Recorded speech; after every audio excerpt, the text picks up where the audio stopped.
नमस्कार, मैं धनंजय कुमार, द नागरिक में आपका स्वागत है। आप देख रहे हैं कार्यक्रम 7 दिन 7 पत्र। आज हमारे साथ हैं तमिलनाडु के पत्रकार सिद्धार्थ प्रभाकर। सिद्धार्थ, आपका स्वागत है। सिद्धार्थ तमिलनाडु में है, चेन्नई में है और हिंदी पट्टी में अक्सर जो है साउथ इंडिया छूट जाता है। दक्षिण भारत की हम बात नहीं कर पाते और अगर हम बात करते हैं तो थोड़ी बहुत बात कर देते हैं किसी तरह। और उसकी एक वजह रहती है कि जो दक्षिण भारत, खास करके जो तमिलनाडु है या केरल है, वहाँ के पत्रकारों का बहुत बढ़िया संबंध जो है या कई संपर्क जो है उत्तर भारत के पत्रकारों से नहीं हो पाता है। और जो नेशनल चैनल जिसको कहते हैं ब्रॉडकास्ट मीडिया, उसमें भी नहीं आ पाते हैं लोग और बहुत कम चर्चा होती है और कई दफा चीजें विद्रूप होकर के आती है। जैसे उदय दीदी स्टालिन का ही जो बयान है उसको लेकर के तरह तरह की चीजें हुई है। तो आज हम सिद्धार्थ प्रभाकर जी को बुलाया है कि सिद्धार्थ भाई जरा वहाँ जो राजनीति चल रही है यहाँ की तमिलनाडु की, वो हमको थोड़ा समझाएंगे और क्या हालात है वहाँ पे, किसकी कैसी स्थिति है। क्योंकि हम लोग जो तमिलनाडु को जानते रहे सिद्धार्थ भाई, वो ये जानते रहे हैं, जो आम लोग हैं, ये तमिल सिनेमा वहाँ है और करुणानिधि उसके बड़े राइटर हुआ करते थे। वहाँ रजनीकांत बड़े अभिनेता हैं, है ना, जो हिंदी सिनेमा में भी आए। खुशबू एक बड़ी हीरोइन हुआ करती थी, है ना। तो इस तरीके से जयललिता के नाम से लोग जानते हैं उत्तर भारत के लोग। लेकिन जो तमिलनाडु को और थोड़ी गहराई से जानते हैं वो पेरियार की वजह से जानते हैं। पेरियार है, अन्नादुरई है, एम जे रामचंद्रन है, उन तमाम लोगों की वजह से जानते हैं। लेकिन हम आपसे जानना ये चाहते हैं कि अभी जो हालिया जो ये हुआ है, हालांकि एक चर्चा ये हुई थी कि जब जो है राहुल गांधी ने पदयात्रा शुरू की थी कन्याकुमारी से, तो उनको झंडा दिखाने का काम जो है वो किया था स्टालिन ने। तो पहला सवाल तो मैं यही करूं कि डीएमके ने जो जगह ली राजनीति में तमिलनाडु में, वो कांग्रेस की जगह ली थी। सबको पता है कि जो है शुरुआत में सी राजगोपालाचारी मद्रास प्रेसिडेंसी के चीफ मिनिस्टर हुए, फिर लंबे समय रहे और उसके बाद फिर जो है जिस तरह से अन्ना दुरई ने अपनी पार्टी बनाई और फिर जो है डीएमके बना और डीएमके के बाद जो है फिर करुणानिधि मुख्यमंत्री बने वहां के। तो कांग्रेस के साथ क्या डीएम के रिलेशन अब जो है वो ठीक ठाक हो गए हैं, दोनों मित्र बन गए हैं वाकई में, या चुनावी मित्रता है? Sir good evening. सर आपका सवाल काफ़ी इंटरेस्टिंग है और काफ़ी सही भी है, क्योंकि एक इम्पॉर्टेंट चीज़ हमें ये नोट करनी चाहिए कि ये जो अभी तमिलनाडु के चीफ मिनिस्टर है एम के स्टालिन, जो एम करुणानिधि के सन है, उनका अगर आप पॉलिटिकल करियर देखेंगे तो उसका हाई पॉइंट जो आज भी डीएमके के काडर चेन्नई में, तमिलनाडु में काफ़ी फैलाते हैं उनके बारे में, और जो सच भी है कि इमरजेंसी के टाइम में इंदिरा गांधी ने जो इमरजेंसी अनाउंस किया था उसमें स्टालिन को गिरफ्तार किया गया था और उन्होंने जेल में काफ़ी समय बिताया था। तो ये एक सैक्रिफाइस की तरह, एक उनके वीरता, उनके पॉलिटिकल एक्यूमेन और उनके पॉलिटिकल सैक्रिफाइस की तरह आज भी एम के स्टालिन और उनके फॉलोअर्स उसके बारे में बात करते हैं। ये बहुत इंपॉर्टेंट चीज़ है। तो आपका ये सवाल बहुत बढ़िया है। इनफैक्ट 2014 के लोकसभा इलेक्शंस में हम देखेंगे जिसमें बीजेपी, मोदी लेड बीजेपी का बहुत बड़ा विक्ट्री हुआ था। तमिलनाडु में एक्चुअली कांग्रेस और डीएमके का अलायंस नहीं था उस टाइम पे, दोनों ने अलग अलग इलेक्शंस फाइट किया था। ये अलग बात है कि जयललिता जिंदा थे और एआईडीएमके ने वो इलेक्शन स्वीप कर लिया था, 37 आउट ऑफ 39 सीट्स विन किया था। लेकिन अगर अभी आप देखेंगे तो डीएमके और कांग्रेस का काफ़ी स्ट्रॉन्ग अलायंस है। इनफैक्ट आप देखेंगे तो 2019 के लोकसभा इलेक्शंस में अगर मेरा अगर मेरा मेमोरी करेक्ट है तो आई थिंक 4 या 5 सीट्स जितने, आई थिंक कांग्रेस के, आई थिंक 7 या 8 सीट्स कांग्रेस के थे तमिलनाडु से। तो वो आप कंसिडर कर सकते हैं कि कंप्लीटली डीएमके का ही वोट शिफ्ट हुआ है कांग्रेस के लिए। आई मीन अगर, क्योंकि डीएमके अलायंस में थी उसकी वजह से ही कांग्रेस जीता। अगर आप देखेंगे, अगर आप ये पूछते हैं कि अगर कांग्रेस अलग, आई मीन अपने आप इंडिपेंडेंट खड़ी रहती तो क्या वो उतने सीट जीत पाती, तो मेरे हिसाब से नहीं जीत पाती। और उनका जो 54 या 55 का जो टैली है नेशनल लेवल पे, वो डेफिनेटली 40s में ही रहता अगर तमिलनाडु में, अगर उनका डीएमके का अलायंस नहीं होता। तो ये एक आपको बताता है कि एटलीस्ट आई थिंक 1/5 या 1/6 का जो टोटल उनका लोकसभा का सीट्स है वो तमिलनाडु से आ रहा है कांग्रेस का। तो उतना मायने रखता है कांग्रेस, आई मीन ये अलायंस कांग्रेस के लिए उतना मायने रखता है।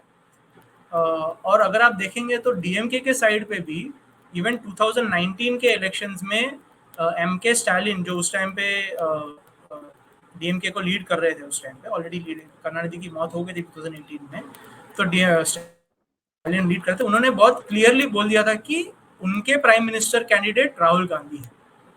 तो जब शायद कांग्रेस में ही थोड़े लोग बोल रहे होंगे कि क्या राहुल गांधी लीड कर पाएंगे नहीं कर पाएंगे, उस टाइम पे एम के स्टालिन ने एकदम क्लियरली बोल दिया था कि नहीं, राहुल गांधी ही हमारे प्राइम मिनिस्टर कैंडिडेट हैं, और आज भी वो उन्हें brother Rahul Gandhi, leadership of brother Rahul Gandhi की तरह ही बात कर रहे हैं।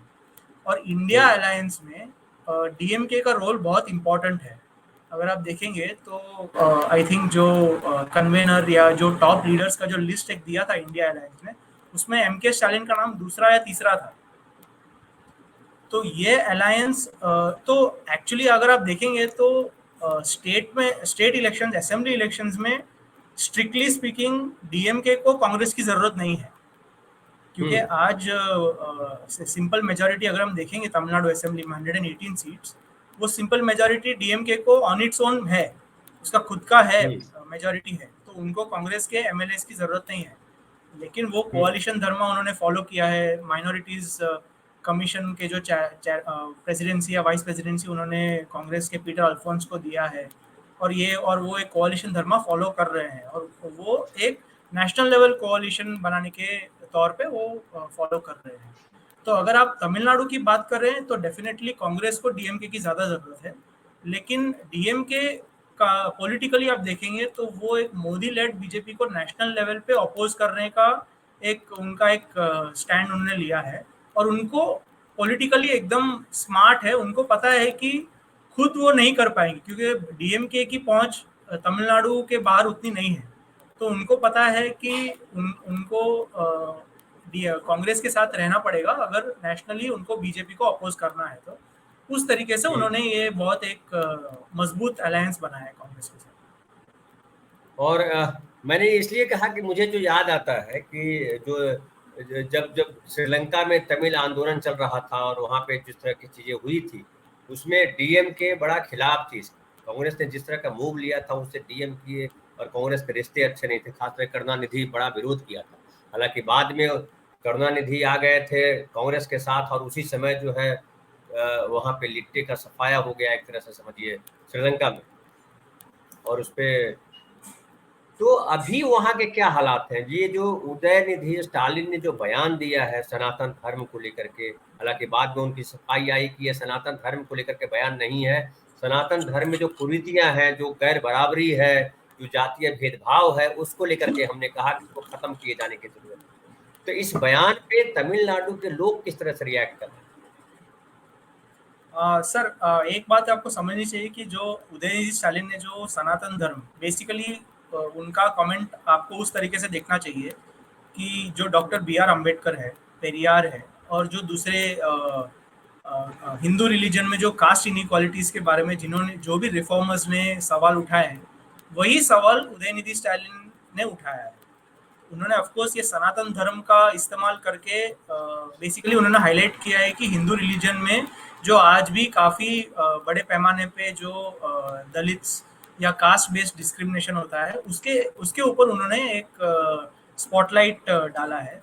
तो ये जो डिस्कशन है जो हिंदू रिलीजन के अंदर कास्ट इनइक्वालिटीज है, वो डेफिनेटली कास्ट बेस्ड सिस्टम है, वर्णाश्रम सिस्टम जो हम बोलते हैं हिंदू रिलीजन में, उसके अगेंस्ट में जो क्वेश्चंस है वो तमिलनाडु में रेगुलरली रेज होते ही रहते हैं। जैसे कि आज डीएमके के अलायंस एक मुख्य अलायंस पार्टनर है वीसीके, जो तमिल में विडुदलाई सिरुताइगल बोलते हैं, जो दलित पैंथर्स ऑफ इंडिया का जो महाराष्ट्र से जो मूवमेंट आया था उसका एक ऑफशूट है। ठीक है, दलित पैंथर्स का एक ऑफशूट है। तो उनके जो लीडर है तोल तिरुमावलवन, जो प्रेसिडेंट है, जो एमपी भी है चिदम्बरम कॉन्स्टिट्यूंसी से, वो बहुत स्ट्रांगली सनातन धर्म के अगेंस्ट अपना वॉइस कहते रहते हैं, बोलते रहते हैं। वो खुद दलित हैं, वो रिजर्व कॉन्स्टिट्यूंसी हुए हैं और उनको काफ़ी गलत तरीके से उनका पार्टी दलित पार्टी की तरह कहलाया जाता है। तो वो कॉन्स्टेंटली ये एंटी कास्ट वॉइस रहे हैं, वो सनातन धर्म के अगेंस्ट रेगुलरली वॉइस करते हैं। काफ़ी उनके स्पीचेस तो काफ़ी उदयनिधि स्टालिन से भी ज़्यादा फायरी होता है। उदयनिधि स्टालिन जो बोला है उससे काफ़ी ज़्यादा फायरी होते हैं। इनफैक्ट जो आप देखेंगे local BJP leaders, even BJP state president Annamalai ji ने भी उनके अगेंस्ट उनके स्टेटमेंट्स के अगेंस्ट में काफ़ी खंडन किया है और काफ़ी उनकी आर्ग्यूमेंट्स और डिबेट्स होते रहते हैं इस इशू पे कि तिरुमावलवन जी एंटी हिंदू है, तिरुमावलवन जी बोलेंगे नहीं मैं एंटी हिंदू नहीं हूँ। ये काफ़ी डिबेट चलता रहता है। तो ओवरऑल अगर हम देखेंगे तो तमिलनाडु में जो एंटी कास्ट मूवमेंट है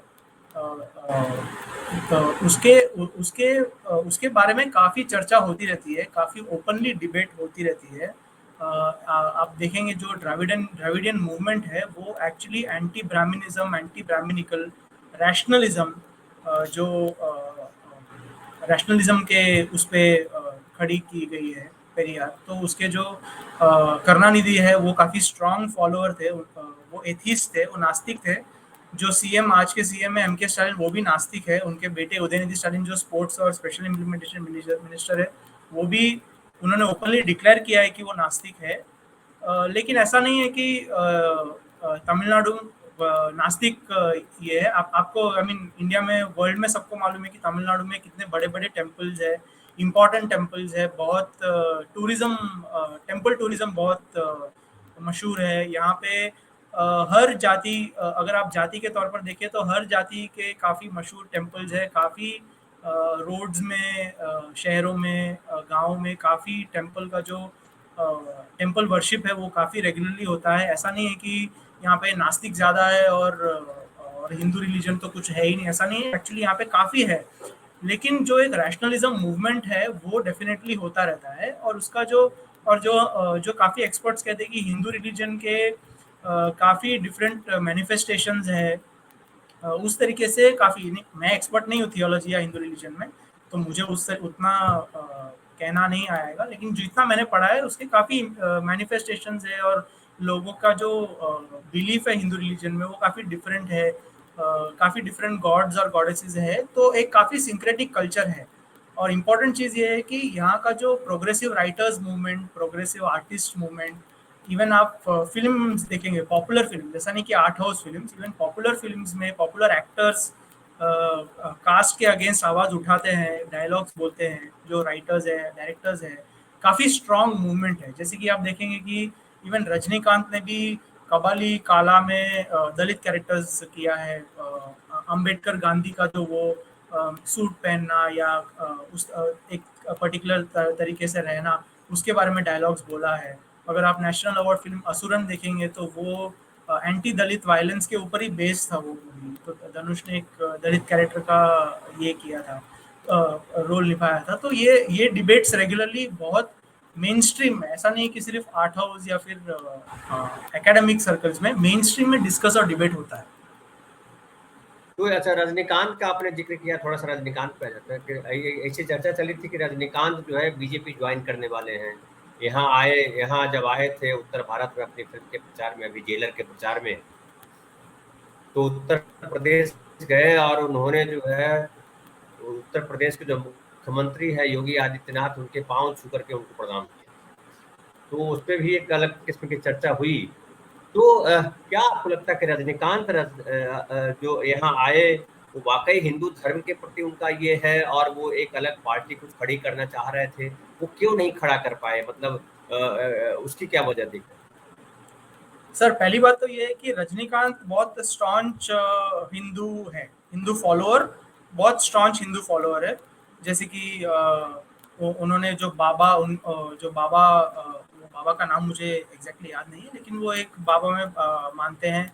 उन्होंने एक मूवी भी उसका 2-3 मूवी भी बनाई है। वो हिमालयाज रेगुलरली जाते हैं। तो जब उन्हें पत्रकारों ने पूछा था कि आप योगी आदित्यनाथ के उत्तर प्रदेश चीफ मिनिस्टर योगी आदित्यनाथ जी के पैर क्यों छुए आपने, तो उन्होंने बोला कि नहीं वो योगी हैं, तो और योगी मुझसे उम्र में बड़ा हो या छोटा हो, मैं उनके पैर पे गिरता हूँ, ये मेरी मान्यता है, ये मेरी परंपरा है करके उन्होंने बोला था। और वो हिंदू रिलीजन में मानते हैं, ओपनली मानते हैं, और उन्होंने ऐसा कभी ऐसा किया नहीं है कि नहीं मैं हिंदू हूँ नहीं हूँ, ऐसा करके उन्होंने कभी ये किया नहीं। वो स्ट्रांगली बोलते हैं। उन्होंने एक्चुअली पार्टी शुरू करने का जो एक जिक्र किया था, और मैं आ रहा हूँ, और काफ़ी फैन क्लब्स को अपने पार्टी कार्डर में कन्वर्ट करने का काम भी शुरू किया था, और काफ़ी मोमेंटम भी गेन हुआ था। लेकिन यहाँ पे जब कोविड कोविड हुआ, तब तब काफ़ी पॉलिटिकल एनालिस्ट और जो भी न्यूज़ है उसमें ऐसा आया था कि अ, अगर उन्हें 2021 असेंबली इलेक्शंस में उनका पॉलिटिकल डेब्यू करना है, अगर उन्हें वो फर्स्ट इलेक्शंस लड़ना है, तो उन्हें काफ़ी बड़े पैमाने पे प्रचार करना पड़ेगा। और कोविड के फर्स्ट और सेकंड वेव के टाइम पे उन्हें काफ़ी लोगों से मिलना पड़ेगा, काफ़ी रैलियाँ करनी पड़ेगी। उस तरीके से उनका पॉलिटिक्स में एंट्री होता। तो डॉक्टर्स ने उन्हें शायद ऐसा एडवाइस दिया था कि ये आपके लिए सही नहीं हो, क्योंकि रजनीकांत का एक किडनी ट्रांसप्लांट हुआ है। तो डॉक्टर्स ने उन्हें ऐसा एडवाइस दिया है कि नहीं, ये आपके लिए हेल्थ वाइज सही नहीं रहेगा करके उन्होंने उस टाइम पे नहीं, अच्छा। ओके मैं तो पॉलिटिकल डेब्यू नहीं करूँ। लेकिन जो उनका मतलब पार्टी था वो definitely Hindu, I mean pro Hindutva उस तरीके से ही होगा, लेकिन ओपनली नहीं। लेकिन क्योंकि उन्हें पता है कि प्रो हिंदुत्व प्रोबेबली तमिलनाडु में उतना सेल नहीं होगा, उतने वोट्स उनको नहीं मिलेंगे, तो वो एक काफ़ी अलग तरीके से, वो क्या एग्जैक्टली करते हो हमें पता नहीं, क्योंकि अभी कभी लॉन्च नहीं हुआ, लॉन्च नहीं किया उन्होंने, तो हमको एग्जैक्टली पता नहीं होगा, आई मीन पता नहीं है। तो आपका कहना है कि सेहत की वजह से उन्होंने लॉन्च नहीं किया पार्टी को, हाँ, ये लेकिन ये इंफॉर्मेशन हाँ। ही आया था उस टाइम। अच्छा, दूसरा ये कि कमल हसन जो है वो भी अपनी पार्टी बनाने वाले थे, उन्होंने पार्टी बनाई भी थी और कहा जा रहा था कि रजनीकांत के साथ मिल करके दोनों काम करेंगे, वो भी खटाई में पड़ गया। तो ये कमल हसन क्यों रुक गए, वो उन्होंने अपनी पार्टी को क्यों आगे नहीं बढ़ाया? नहीं सर, कमल हासन रुके नहीं है। कमल हासन ने 2021 इलेक्शंस भी कंटेस्ट किया था, उन्होंने कोयम्बतूर से कंटेस्ट किया था, और वो बीजेपी के नेशनल विमेंस विंग के प्रेसिडेंट जो है वानथी श्रीनिवासन, उनसे उनका डिफीट आई थिंक थोड़े हजार वोट से ही वो शायद हारे थे। तो काफ़ी टफ फाइट दिया था उन्होंने। तो वो अभी भी है, उनके पॉलिटिकल पार्टी का नाम मक्कल नीधि मय्यम है, हाँ, जिसका मतलब लेकिन होता है, हाँ, हाँ, हाँ। जिसका मतलब कुछ सेंट्रिस्ट, बेसिकली वो सेंट्रिस्ट व्यू पॉइंट है। लेकिन अभी बात ये हुई है कि विक्रम जो उनकी मूवी आई थी वो काफ़ी सक्सेसफुल रही। वो एक्चुअली जेलर के पहले तमिलनाडु की, और पोन्निइन सेल्वन के पहले तमिलनाडु की सबसे हाईएस्ट ग्रॉसिंग मूवी। तो उनका मूवी करियर अभी पिकअप हो गया है। तो ऐसा नहीं है कि उन्हें वो पॉलिटिकल स्टेटमेंट्स देते रहते हैं, ट्विटर पे डालते रहते हैं, लेकिन न्यूज़ ऐसा है कि वो कांग्रेस के साथ अलायंस में हाँ, हाँ, हाँ। शायद क्रिएट और करने उसकी वाला। वजह ये मानी गई कि वो जो जो जो राहुल गांधी ने यात्रा निकाली थी, उसमें राहुल गांधी के साथ वो उनका इंटरव्यू भी बड़ा आया था और कमल हसन के साथ मिले और बातें हुई। तो वो माना गया कि कमल हसन अपनी पार्टी को ड्रॉप कर दिया, क्योंकि जो सफलता वो चाह रहे थे उस किस्म की सफलता उनको नहीं दिखाई पड़ी, और उन्होंने अपने आप को बैक कर दिया। ये हम लोग के पास इसी तरह की न्यूज थी कि अब जो है कमल हसन और रजनीकांत का भी साथ चाह रहे थे, तो रजनीकांत साथ नहीं आए वगैरह वगैरह।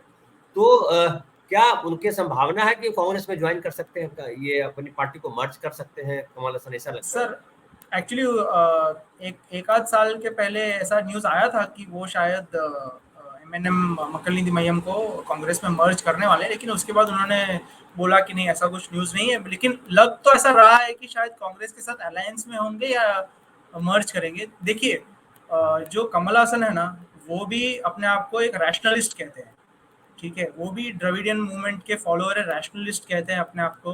वो ओपनली बात करते हैं भगवान है नहीं है, मूवीज में उस तरीके से ही वो प्रचार करते हैं, डायलॉग्स उनका है रहता है। वो एम के स्टालिन के काफ़ी क्लोज फ्रेंड हैं काफ़ी सालों से, और उदयनिधि स्टालिन के साथ एक्चुअली वो मूवी प्रोड्यूस करने वाले थे। उदयनिधि स्टालिन उनका जो लास्ट मूवी होने वाला था उसको प्रोड्यूस करने वाले थे। तो उस तरीके से उनका बिजनेस लिंक्स भी है। जो अभी वो ऑब्वियसली बाहर तो ऐसे ही बोलेंगे कि नहीं पॉलिटिकली हम अलग है उस तरीके से, लेकिन उनका फिल्म करियर टेक ऑफ हो गया है। आई मीन रीड, ऑब्वियसली वो बड़े स्टार थे, ऑलवेज रहेंगे, लेकिन उनका फिल्म करियर विक्रम के बाद काफ़ी टेक ऑफ हो गया। उनके बाद आई थिंक 2-3 फिल्में, उनकी बड़ी फिल्में अभी प्रोडक्शन में है, और आई मीन 300-400 करोड़ की बजट पे बन रही है वो सब फिल्म्स। तो ऐसा लगता तो नहीं है कि वो फुल टाइम पॉलिटिशियन, क्योंकि फुल टाइम पॉलिटिक्स में आपको अगर आप जा रहे हैं तो आपको शायद उतना टाइम नहीं मिलेगा, और वो बिग बॉस भी करियर, होस्ट हाँ कर रहे हैं, तो हाँ, सिनेमा का इसीलिए करियर छोड़ना पड़ेगा फिर। हाँ एग्जैक्टली, तो वो प्रॉब्लम हो सकता है। तो उस तरीके का एनालिसिस आ रहा है सर, कि क्यों Kamal Haasan full time politics में नहीं जा पाएंगे। अच्छा, एक और बात आती है कि जो जब डीएमके बनी पार्टी, फिर डीएमके से फिर जो है जो एमजी रामचंद्रन थे और करुणानिधि के बीच झगड़ा हुआ, फिर जो है डीएमके से अलग एक अलग पार्टी बनी एआईएडीएमके। एमजी रामचंद्रन कई साल मुख्यमंत्री रहे, 77 में रहे, 80 में रहे, 84 में रहे, फिर उनकी मृत्यु हो गई और उसके बाद पार्टी दो भाग में बटी। फिर जो है जयललिता उसकी लीड करने लगी, जानकी रामचंद्रन उस तरह से नहीं संभाल पाई, फिर पार्टी एक हुई। लेकिन डीएमके और एआईडीएमके दोनों पार्टियां जो है एक ही स्पेस को लेकर के चलती रही। वो जो है जो द्रविड़ियन जो राजनीति है उसी को लीड करते रहे, दोनों पेरियार को ही दोनों ये करते रहे, या अन्नादुरई को दोनों आगे बढ़ाते रहे। अभी ये स्थिति है कि एआईएडीएमके लगभग जो है बहुत बुरी स्थिति में। एक तो उसकी सीटें पिछली बार भी नहीं आई, और कहा जा रहा है कई टुकड़ों में बट गई है पार्टी, और ये बंटने के पीछे कहा जा रहा है कि अब बीजेपी स्पेस देख रही है कि अगर एआईएडीएमके खत्म हो गई तो वहां पे विपक्ष में कोई नहीं है, तो विपक्ष में स्पेस दिख रहा है, और इसलिए बीजेपी लगातार प्रयास कर रही है। ये घुसने का सबसे बढ़िया समय है। डीएमके के सामने जो है, चूंकि कांग्रेस जो है उसके अपोजिट नहीं है, कांग्रेस दोनों साथ मिलकर लड़ रहे हैं, तो जाहिर है जो स्पेस है जो विपक्ष का वो खाली हो जाता है। तो क्या आपको ऐसा लगता है कि विपक्ष का स्पेस बीजेपी भर सकती है? हाँ सर, तो मैं इस सवाल का जवाब थोड़ा डिटेल में बताता हूँ। सर, अगर आप 2021 का इलेक्शन, जो मैंने आंकड़े थोड़े खोल के रखे हैं, अगर आप 2021 का असेंबली इलेक्शंस देखते हैं तो उसमें डीएमके का जो वोट परसेंट है वो अराउंड 38% है, ठीक है, और एडीएमके का जो वोट परसेंट है वो अराउंड 33% है। अगर आप 2016 यानी उसके पहले वाला जो असेंबली इलेक्शंस देखते हैं, उसमें एडीएमके का वोट परसेंट 41% है और डीएमके का वोट परसेंट 31% है। तो अगर आप देखेंगे तो ये दोनों पार्टी मिलाकर इनका जो 70 टू 71 72% वोट है ना, वो ये दो पार्टी को ही मिलता है। और जो वोट स्विंग जो अगर आप देखें जो डिटरमाइन करता है कि कौन पावर में आएगा, वो स्विंग 3 to 4% या अप टू 5% का रहता है सर। तो जो अगर आप देखेंगे 2021 में डीएमके को मेजॉरिटी मिली है, मोर देन 118 सीट्स मिला है उसको असेंबली में ऑन इट्स ओन, उसका सिंपल मेजॉरिटी। उसमें भी डीएमके एडीएमके का वोट परसेंट स्टिल अभी भी 31-33% जितना है। तो सीटें उनकी खाली एक्चुअली घट गई, उनकी सीटें घट गई, सीटों की, सीट्स 75 घटी सीट है। हो गई। लेकिन पॉपुलर वोट उनको 33% मिला है। तो ऐसा आप कह नहीं सकते कि इमीडिएटली एक वैक्यूम क्रिएट हुआ है जिसकी वजह से बीजेपी अंदर आ सकता है कि नहीं, ठीक है, क्योंकि जो एडीएम के है ना वो काफी स्ट्रांग पार्टी है। एमजीआर ने जो बनाई है 70 से क्लोज टू 40 इयर्स का, 50 इयर्स का जो उसका हिस्ट्री है, एमजीआर ने तोड़ के बनाया है। जो टू लीव्स जो इलेक्शन सिंबल है, अगर आज भी आप रूरल तमिलनाडु में जाके पूछेंगे लोगों से तो वो डेफिनेटली बोलेंगे कि हाँ ये सरकार में ये प्रॉब्लम था, वो सरकार में ये प्रॉब्लम था, पानी नहीं है, बिजली नहीं है, बिजली 2 घंटे का कट रहता है, या ये प्रॉब्लम है, या सड़क नहीं है, ये है वो है बोलेंगे। लेकिन आप उनको अगर पूछेंगे कि आप किसके लिए वोट देंगे, तो वो टू लीव्स ऐसा बोलेंगे, या राइजिंग सन ऐसा बोलेंगे। तमिल में अच्छा। उदय सूर्यन रेटेल है जिसे बोलते हैं। तो जो इलेक्शन सिंबल है वो लोगों के दिमाग में काफी एकदम स्ट्रांग है। बैठा हुआ। हाँ, तो इररिस्पेक्टिव ऑफ लीडर, जैसे कि एमजीआर के बाद जयललिता है, जयललिता के बाद जो अभी एडपाडी पळनिस्वामी के हाथ में है जो party, party leadership one thing है, लेकिन जो टू लीव्स का जो इलेक्शन सिंबल है, specially among the older voters, जो 50+, 60+, 70+ जो वोटर्स है, वो डेफिनेटली उनका लॉयल्टी काफी स्ट्रांग रहता है। तो ऐसा नहीं है कि जैसा कि मैं बोल रहा था, ऐसा नहीं कि एक वैक्यूम क्रिएट हुआ है जिसमें बीजेपी आ जाएगा। ये एक पॉइंट है। दूसरा पॉइंट ये है कि डेफिनेटली आपका जो क्वेश्चन है वो सही है कि बीजेपी अपने आप को प्रिंसिपल ऑपोजिशन पार्टी की तरह खड़ा करने का ट्राई कर रहा है। और जैसे कि आपने बोला कि एडीएमके में काफ़ी सारे फैक्शंस अभी हो गए, जैसे कि ओ पनीर सेल्वम जो चीफ मिनिस्टर रहे हैं वो तोड़ के एक साइड चले गए। शशिकला जेल में से वापस आने के बाद उनका एक फैक्शन है, उनके नेफ्यू टीटीवी दिनकरन का एक फैक्शन है। वो उस तरीके से हम मेनली 4 फैक्शंस बोल सकते हैं। तो लेकिन जो एडीएम, जैसे कि मैंने बोला कि जो टू लीव्स जो इलेक्शन सिंबल है वो मायने रखता है। इनफैक्ट आप अगर शशिकला दिनकरन का जो स्पीचेस है वो देखेंगे, तो स्पेशली शशिकला के स्पीचेस देखेंगे, वो टू लीव्स के बारे में बात करेंगे। कौन है टू लीव्स का ओनर? जैसे कि इलेक्शन कमीशन में या हाई कोर्ट में भी वो टू लीव सिंबल के मामले में काफी सारे केसेस हैं। हाँ, तो दूसरी बात ये है कि बीजेपी अपने आप को प्रिंसिपल ऑपोजिशन पार्टी की तरह खड़ा करने का ट्राई कर रही है। अन्नामलई जो है आईपीएस ऑफिसर है, वो काफ़ी मैं बोल सकता हूँ एग्रेसिवली डीएम के गवर्नमेंट के अगेंस्ट स्टेटमेंट्स दे रही है। उनके गवर्नेंस पे या उनके so called anti Hindu statements पे काफ़ी काफ़ी स्ट्रांगली कर रही है। लेकिन जो लोगों के बीच है, मेरे हिसाब से बीजेपी के लिए वोट ऑन इट्स ओन, अगर अगर अगर वो एडीएम के अलायंस से टूट के भी आती है, जो नहीं होने वाला है, वो एडीएम के साथ ही अलायंस में रहने वाली है, अगर टूट के आता है तो पॉपुलर वोट उतना नहीं होगा। जैसे क्योंकि अभी लोकल बॉडीज का इलेक्शन हुआ था, पंचायत नगर पालिका उस सब का इलेक्शन हुआ था, उसमें बीजेपी अलग से खड़ी हुई थी। आई थिंक 5% भी उनको वोट नहीं मिला था, पॉपुलर वोट नहीं मिला था। एक्चुअली चेन्नई कॉर्पोरेशन में बीजेपी की एक काउंसिलर है और काफ़ी सारे काउंसिलर्स दूसरे डिस्ट्रिक्ट्स में भी है। तो ऐसा नहीं है कि कुछ भी नहीं है उनके पास, लेकिन उतना पॉपुलर वोट नहीं है क्योंकि एडीएम के भी अभी भी स्ट्रांग है। वो टू लीव्स जो सिंबल है वो डेफिनेटली स्ट्रांग रहेगा। और ईपीएस एडपाडी पळनिस्वामी ने पार्टी को संभाल लिया है, पार्टी का कंट्रोल ले लिया है। और जो ओपीएस शशिकला और जो टीटीवी दिनकरन का है वो डेफिनेटली स्ट्रांग लीडर्स है। लेकिन जैसे कि मैं कहता हूँ, लोगों के जहन में वो टू लीव ज़्यादा मायने रखता है। वो लीडर प्रॉबेबली मायने रखता है लेकिन उतना नहीं।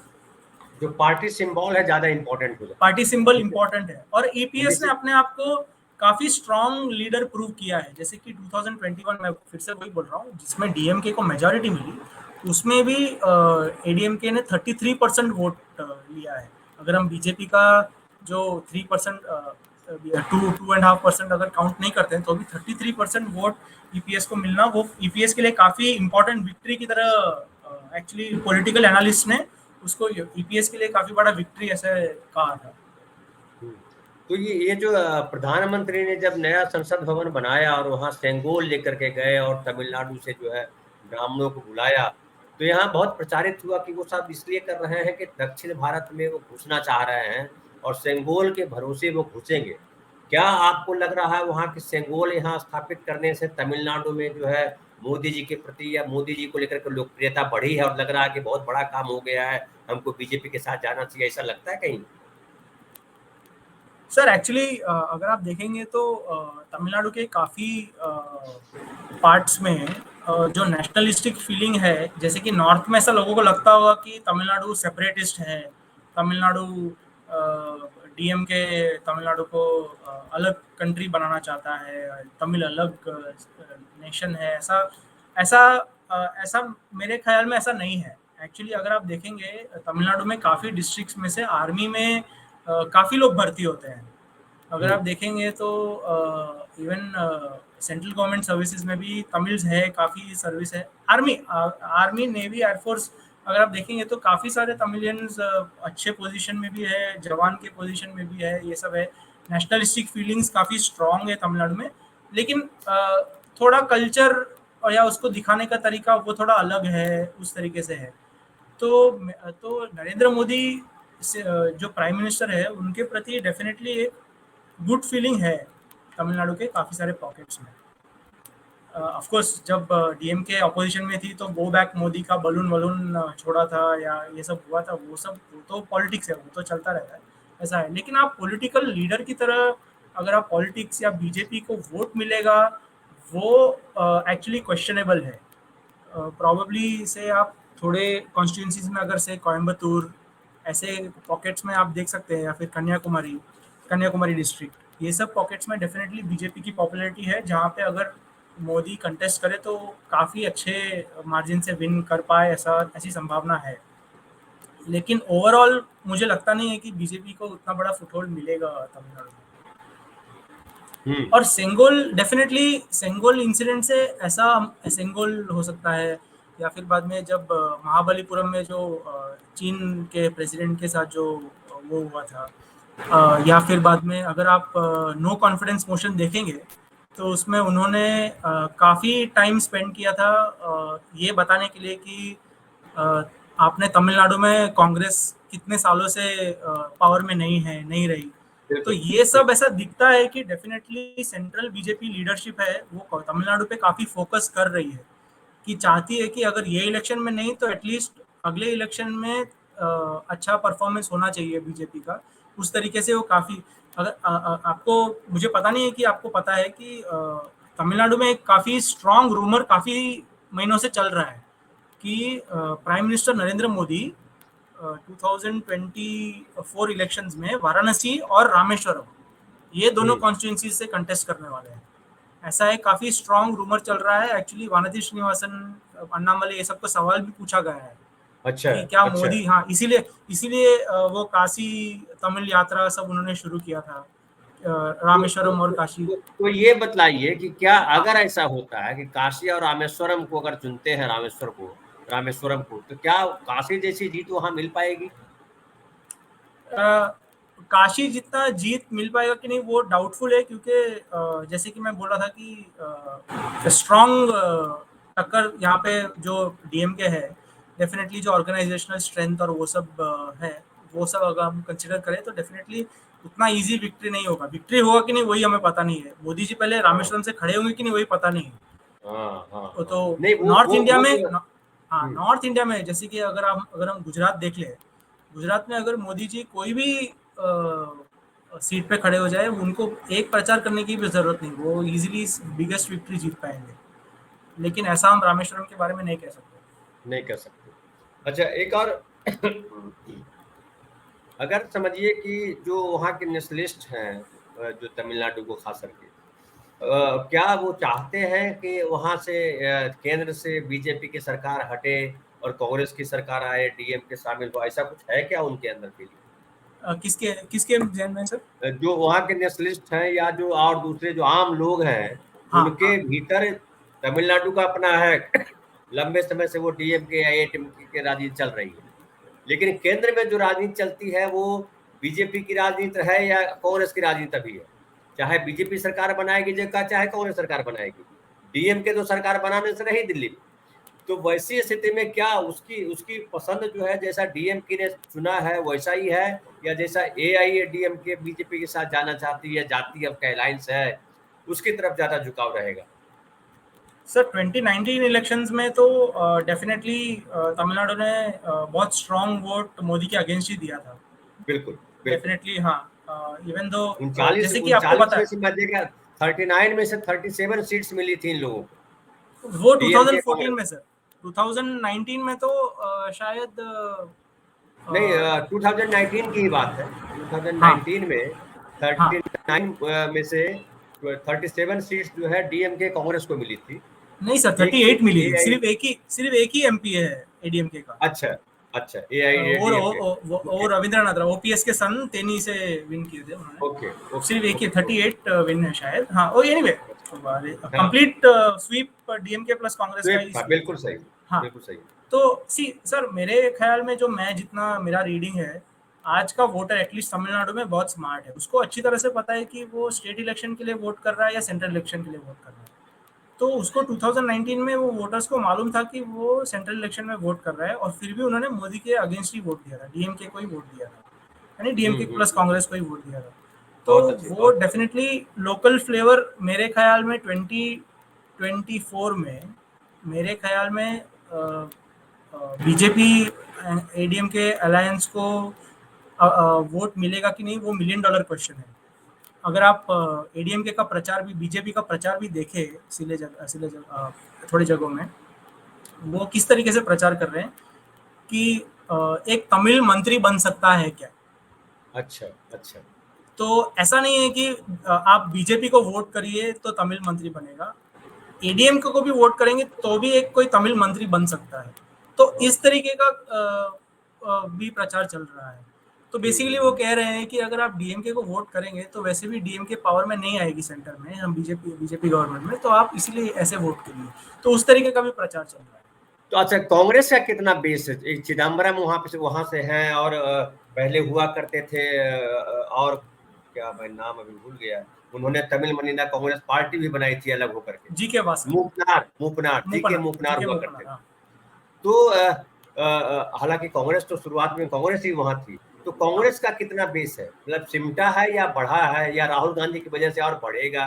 क्या लग रहा है आपको, स्पेस बढ़ेगा सर, कांग्रेस का? सर कांग्रेस तो बेसिकली तमिलनाडु में पूरा डीएमके के एकदम स्ट्रांग कोalition पार्टनर है। जैसे कि हम्म अगर डीएमके कोई स्कीम अनाउंस करती है तो कांग्रेस उसको वेलकम करेगी, गवर्नमेंट के प्रो में बात करेगी। उस तरीके से ही चल रहा है। ऐसा नहीं है हम्म कि अलायंस में होकर भी उनको कोई भी इश्यू में थोड़ा अलग से वॉइस है, ऐसा हम नहीं कह सकते। एक इशू पे डेफिनेटली डिफरेंट वॉइस निकला था, जब राजीव गांधी के किलर्स को, राजीव गांधी केस में जो कॉन्विक्ट्स थे, उनको जब रिलीज किया गया था, तो तब डेफिनेटली कांग्रेस में एक डेफिनेटली उनका स्टेटमेंट्स थोड़ा डिफरेंट था। जैसे कि चीफ मिनिस्टर स्टालिन खुद मिलने गए थे वो कॉन्विक्ट्स को, तो कॉन्विक्ट को रादर। तब कांग्रेस ने डेफिनेटली ऐसा एक स्टेटमेंट दिया था, कार्ति चिदम्बरम ने काफी स्ट्रॉन्ग स्टेटमेंट दिया था कि ठीक है आपने रिलीज किया है वो ठीक है, लेकिन उनको कोई रेवोल्यूशनरीज की तरह ट्रीट मत कीजिए। ऐसा नहीं है कि हम्म उन्होंने बहुत बड़ा अच्छा काम किया है। इनफैक्ट कांग्रेस ने कांग्रेस के ऑफिस बेरर्स ने, जो पुलिस वाले जो उसमें राजीव गांधी के हत्या में जो मारे गए थे, उनके उनके फैमिलीज के बारे में भी उन्होंने बात किया था। तो वो एक इशू में डेफिनेटली कांग्रेस ने एक अलग स्टैंड लिया था। लेकिन हम्म। दूसरे कोई इश्यूज में मेरे को लगता नहीं है कि कांग्रेस अलग से कोई स्टैंड ले रहा है। तो उनका काफी मजबूत है। तो बेस जो उनका सेपरेट बेस है ऐसा हम बोल नहीं सकते, वो डेफिनेटली डीएमके का ही है। एक आखिरी सवाल, चूंकि जो है बहुत सारी बातें आपने की है, बहुत अच्छे से आपने जवाब दिया है, बहुत बढ़िया हिंदी बोल करके जवाब दिया है। एक और बतलाइए हमें कि ये जो जब उदयनिधि स्टालिन ने जो बयान दिया सनातन धर्म को लेकर के, तो हालांकि उन्होंने स्पष्ट कर दिया कि धर्म को लेकर के बयान नहीं दे रहा हूँ, धर्म के भीतर जो कुरीति है उसको लेकर के कह रहा हूँ कि गैर बराबरी है, ये खतरनाक गड़बड़ है और इसको खत्म किया जाना चाहिए। लेकिन ममता बनर्जी जो अलायंस की पार्टनर है, एक मजबूत पार्टनर है ममता बनर्जी, महाराष्ट्र में है ये शिवसेना उद्धव ठाकरे, इन दोनों लोगों ने बड़ा अपोज किया था उसको, और ऐसा हल्ला भी किया गया, क्योंकि जानते हैं मीडिया जिस तरीके का एक है, मोदी जी के प्रभाव में मीडिया जो है, उसने हल्ला किया कि जो है गठबंधन में टूट की स्थिति है, गठबंधन में बड़ा और बैक ये गड़बड़ होगा और उदयनिधि स्टालिन को माफी मांगनी पड़ेगी वगैरह वगैरह कुछ बातें आई थी। तो क्या आपको लग रहा है कि उदयनिधि स्टालिन और जो है स्टालिन खुद उस स्टेटमेंट से थोड़ा सा पीछे हटे, या वहीं खड़े हैं अभी? सर मेरे ख्याल में जो मैं देख रहा हूँ, ऑब्जर्व कर रहा हूँ, जो मैं स्टेटमेंट्स पढ़ रहा हूँ, वो डेफिनेटली पीछे नहीं हटेंगे, लेकिन उन्होंने थोड़ा थोड़ा स्पेस बनाया है। जैसे कि स्टालिन, चीफ मिनिस्टर स्टालिन ने ऐसा एक स्टेटमेंट दिया है अपने काडर को कि सनातन धर्म को लेकर बीजेपी बड़ा इशू खड़ा कर रही है, जो पीपल सेंट्रिक इश्यूज है उसके ऊपर ध्यान नहीं दे रही है। तो आप प्लीज वही इशू को, उसी इशू के बारे में बात मत कीजिए, क्योंकि बीजेपी गवर्नमेंट फिर पीपल्स इश्यूज के ऊपर ध्यान नहीं देगी। तो उस तरीके से एक रूम बनाया है, और उदयनिधि स्टालिन ने भी उस तरीके से ही बोलना शुरू किया है कि नई इश्यूज पे फोकस करेंगे। ऐसा नहीं है कि मेरा सनातन धर्म में व्यू चेंज हुआ है, मैं डेफिनेटली वही व्यू रखता हूँ, लेकिन हमें इश्यूज पे, पीपल सेंट्रिक इश्यूज पे फोकस करना चाहिए। उस तरीके से एक और, उन्होंने ऐसा एक बनाया। बिल्कुल। तो डेफिनेटली अच्छा। हम इसको देख सकते हैं कि डेफिनेटली प्रोबेबली इंडिया अलायंस में अलायंस पार्टनर्स ने प्रोबेबली डीएमके को बोला है कि ठीक है, ये आपका मानना है, ये इससे आपको तमिलनाडु में वोट मिलेगा, वोट आपका कम नहीं होगा। लेकिन अगर आप इंडिया, ऑल ओवर इंडिया की बात करें और ऑल ओवर इंडिया के बारे में अगर हमें जीतना है, अगर हमें अच्छा परफॉर्मेंस करना है, तो ये लाइन ऑफ इसको कम करना, ये लाइन ऑफ आर्ग्यूमेंट को थोड़ा हमको कम करना पड़ेगा। अच्छा, एक और मैं लास्ट में हल्का सा छोटा सा ही सवाल है जो कर लेना चाहता हूँ, मैंने दिखलाया नहीं था। ये जो स्टालिन के वो जो आज तक में छपा हुआ है, ये इसमें जो है इंदौर में हिंदू जागरण मंच जो है उसने देख पैर पैर के नीचे देख रहे होंगे, वो एक तस्वीर बड़ी सी है, वो उदयनिधि स्टालिन की तस्वीर, और सीढ़ियों पर उनकी तस्वीर लगाई गई है, ये देखिए, जिसमें उदयनिधि स्टालिन की नीचे तस्वीर है और सारे लोग जो आते हैं वहां उस पर चढ़ के आ जा रहे हैं।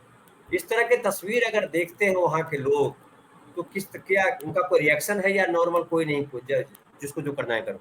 सर मैं आपको एक चीज बताता हूँ सर, दो चीजें। सर तमिलनाडु में जो जो सेंस ऑफ ह्यूमर है वो काफी फैला हुआ है यहाँ पे। लोगों आप मूवीज भी देखेंगे या फिर लोगों को ही मिलेंगे तो सेंस ऑफ ह्यूमर उनके जहन में बहुत स्ट्रांग है। जो मेरे ख्याल में, जैसे कि मैं हिंदी मूवीज देखता हूँ, तमिल मूवीज देखता हूँ, मेरे ख्याल में तमिल मूवीज में जो जो ह्यूमर है वो और कोई मूवी में मैंने नहीं देखा, और कोई लैंग्वेज की मूवी में नहीं देखा। मैं सहमत हूँ।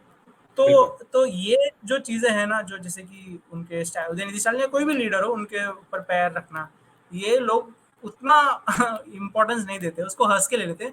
इनफैक्ट आप उदयनिधि स्टालिन के खुद ट्विटर प्रोफाइल पे जाइए, उन्होंने ऐसे वीडियोस जो ट्वीट्स पोस्ट किए। मैंने अभी 4-5 दिन पहले ही उनको फॉलो किया है। हाँ, दोनों को, आप उनको देखिए, आप उनके ट्वीट्स देखिए, उन्होंने ये सब वीडियोस के कमेंट में लाफ का स्माइली दिया है, यानी वो खुद हंस रहे हैं। और वो भी पॉपुलर हुआ है कि क्या है ये आदमी इतना मजेदार है, उस तरीके से उनका चल रहा है। तो उस तरीके से सर उतना कुछ सीरियसली कोई नहीं ले रहा है सर। अच्छा, तो बहुत बढ़िया आपने बातचीत की, सारे सवालों के बड़े जो जिज्ञासा मेरे अंदर थी जानने की तमिलनाडु के राजनीति को, वो आपने सारा बतला दिया और शांत कर दिया। बहुत बढ़िया आपने बात की, बहुत अच्छी हिंदी में बात की आपने, जितने मैंने सवाल किए उसके सब सही सही और अच्छे जवाब दिए आपने, मेरी उम्मीद से बेहतर जवाब दिए आपने। तो बहुत बहुत धन्यवाद आपका सिद्धार्थ। और दर्शकों, आपको ये प्रोग्राम कैसा लगा आप जरूर बतलाएंगे, और हम फिर सिद्धार्थ के साथ और उनके और जो कुछ हम और जो पत्रकार हैं वहाँ के, उनसे हम संपर्क कर रहे हैं सिद्धार्थ के माध्यम से ही, और हम एक डिबेट भी रखेंगे और तमिलनाडु को लगातार हम समझने की कोशिश करते रहेंगे कि तमिलनाडु देश से अलग एक राज्य है लेकिन देश के भीतर है। उत्तर भारत के लोग अक्सर समझते हैं कि पता नहीं तमिलनाडु में क्या हो रहा हो सकता है वहाँ के भी लोग समझते होंगे, लेकिन आपने जो इंटरव्यू देखा उसमें लगा हुआ कि नहीं, उत्तर भारत के लोगों के बारे में वो समझते हैं वो लोग। और तमिलनाडु जो है एक महत्वपूर्ण स्टेट है, वहाँ पे 39 सीटें हैं लोकसभा में, उसकी बड़ी कीमत। तो इस पर हम आगे फिर बात करेंगे। तब तक के लिए आपको धन्यवाद, और हम फिर मिलेंगे 3 बजे के कार्यक्रम में और शाम 7 बजे के कार्यक्रम।